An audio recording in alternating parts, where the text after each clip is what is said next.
foreign ministers from Saudi Arabia, the United Arab Emirates, Bahrain and Egypt met in Cairo Wednesday to discuss tensions with Qatar. The four countries have accused the oil and gas-rich Gulf country of fostering terrorism in the region, and last month they cut diplomatic and transport ties with Qatar. Doha has denied any links to terrorism and has in turn accused its neighbors of carrying out a smear campaign against Doha. VOA's Larissa Hoke has more. Qatar's neighbors have given officials in Doha conditions for ending the month-long boycott. There is a political and economic boycott. They will continue until Qatar changes its policy for the better. We all hope for that. After the meeting in Cairo, the foreign ministers of Qatar's four neighbors said officials in Doha are refusing to comply with their conditions.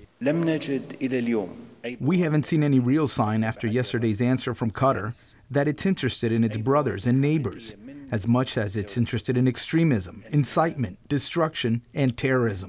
Meanwhile, in London, Qatar's foreign minister told an audience that cutting diplomatic and transport ties was intended to create anti-Qatar sentiment in the West. We believe that the entire campaign is mainly driven by Saudi and the United Arab Emirates, and I think those are the countries we have to engage in what are the real motives and the real grievances behind it. Qatar has been accused of supporting the terrorist group Hamas and its sponsor Iran.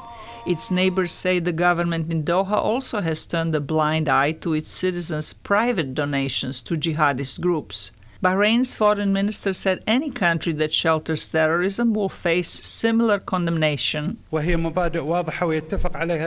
clear policies that are not only agreed upon by these four countries, but by the whole world.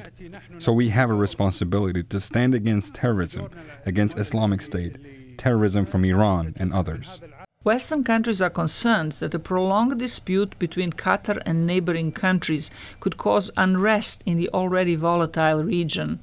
Trump reminded parties in the dispute that they all made commitments to fight terrorism during a summit with him in Saudi Arabia in May.